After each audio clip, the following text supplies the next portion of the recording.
हाय। आप सबको आज़ादी की अमृत महोत्सव पर सबको तहे दिल से जय हिंद। आज के इस पावन अवसर पर मैंने सोचा कि आप सबको कुछ पेट्रियोटिक स्टोरी सुनाऊं। तो हमारे देश के महानायक नेताजी सुभाष चंद्र बोस जी की कुछ उनके कितने सारे कीर्ति है, कितने सारे गाथा है, तो मैं उनमें से एक स्टोरी मैं आपसे शेयर करता हूँ। आप सबको मालूम है, फिर भी मैं शेयर करता हूँ। जब सुभाष चंद्र बोस हमारे देश में अंग्रेज़ों के आंखों में धूल देकर वो एस्केप किए, तब से वो पूरे दुनिया में फेमस हो गए और अंग्रेज उनसे बहुत डरता था। ये सही भी था। तो उनका एक फॉर्मूला था। उन्होंने एक फॉर्मूला को अपनाया कि अगर हमारा देश को आज़ाद करना है तो अंग्रेज़ों के विरुद्ध युद्ध करना होगा, उनको हराना होगा, उनको देश से निकलना होगा, तो ही हमारा देश अंग्रेज मुक्त हो सकता है, सही मायनों में आज़ादी।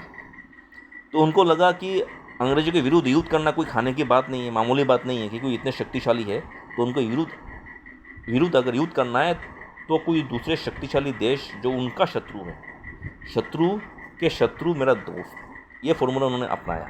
तो उन्होंने कहा कि मेरा शत्रु है अंग्रेज और अंग्रेज़ों के शत्रु है जर्मनी, और जर्मनी उस ज़माने में शक्तिशाली देश था और अंग्रेज़ों के शत्रु था, और जर्मन के नेता थे तानाशाही हिटलर।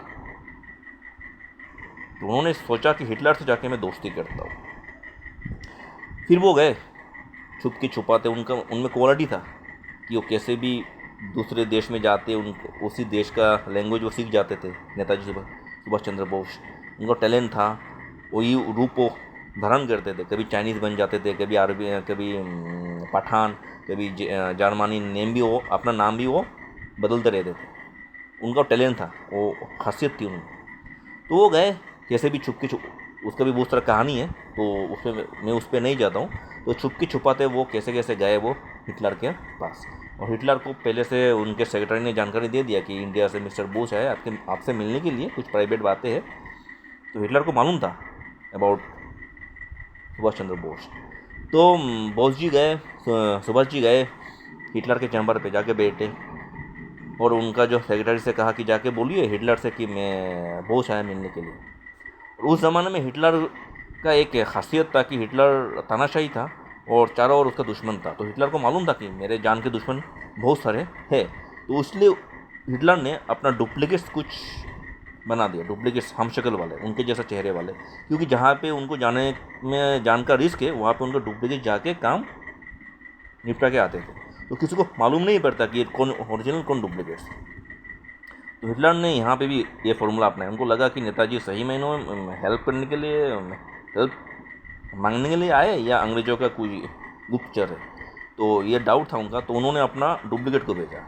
वो हिटलर के चैम्बर में बैठ के अपना वेट कर रहे, तो आया डुप्लीकेट, आके कहा हाय mister Bose, I am Hitler. तो सुभाष चंद्र जी ने कहा देखिए मेरे पास टाइम नहीं है, मैं कैसे भी छुप छुपा के आया हिटलर से मिलने के लिए, तो आप जाइए ओरिजिनल हिटलर को भेजिए। फिर गया, फिर दूसरा आया डुप्लीकेट, आके कहा कि हाय mister Bose, I am Hitler. उन्होंने कहा देखिए मेरे पास टाइम नहीं है, आप समझ नहीं रहे हो, मेरे पास बिल्कुल समय नहीं है, मैं कैसे भी छुपाते हुए आया, अंग्रेज मुझे ढूंढ रहे हैं, मुझे ओरिजिनल हिटलर से मिलना है, बहुत सारी बातें करना है। तो तीसरे टाइम ओरिजिनल हिटलर आया, उनके गर्दन पे हाथ रख के कहा हाय mister Bose, I am Hitler. फिर वो हिटलर से वार्तालाप करना चालू किया कि ऐसा ऐसा मुझे हेल्प चाहिए, अंग्रेज़ों को मेरे देश से निकलना है, तो उसके विरुद्ध मुझे युद्ध करना है, तो युद्ध अगर करना है तो आपको हेल्प चाहिए। तो हिटलर ने कहा मैं सब कुछ करूँगा, लेकिन पहला मेरा एक क्यूरियोसिटी है, मैं ना आप कभी मेरे से रूबरू मिले, ना मैंने कभी आपसे रूबरू मिला, क्योंकि उस ज़माने में तो डिजिटल मीडिया था नहीं। अगर आज के ज़माने में अगर कोई इंसान को मुझे मिलना है, नहीं जानता हूँ, तो उसके बारे में मैं जानकारी ले सकता हूँ। फेसबुक है, इंस्टाग्राम है, गूगल है, यूट्यूब है, कितने सारे डिजिटल मीडिया, ट्विटर है, मैं जान सकता हूँ आराम से उसके बारे में, उसके चाल चलन, उसके बोल, एवरीथिंग। बट उस ज़माने में ऐसा था नहीं, ऐसा ज़रिया था नहीं। तो हिटलर ने कहा कि आप कैसे जान गए कि ये डुप्लीकेट है और मैं ओरिजिनल हूँ? आज तक किसी ने नहीं जाना, हाउ इट पॉसिबल? तो मालूम आप सबको कि सुभाष चंद्र बोस जी ने क्या कहा, क्या आंसर दिया। उन्होंने कहा हिटलर, मिस्टर हिटलर, ये जो सुभाष है ना, ये नाम से पूरा अंग्रेज डरता है, पूरा अंग्रेज कांपता है। उस सुभाष चंद्र के गर्दन पे हाथ रखने का औकात अगर दुनिया में किसी को है तो वो है हिटलर। जैसे ही आपने आके मेरा गर्दन पे हाथ रखा और कहा कि हाय मिस्टर बोस, मैं समझ गया आप हिटलर हो, मैं तो इतना दम किसी भी माइकल हॉल में नहीं है। तो ये सुन के हिटलर चौंक गए, प्रभावित हो गए, फिर उन्होंने हेल्प किया, वो अलग बात है।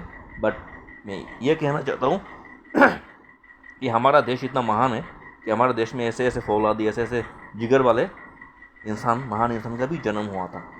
तो आइए ऐसे महान इंसान, महान क्रांतिकारी के लिए हम सब आज़ाद हुए।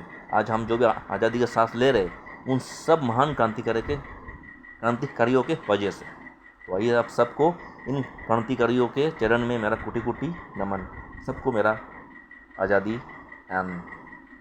मुबारक एंड जय हिंद।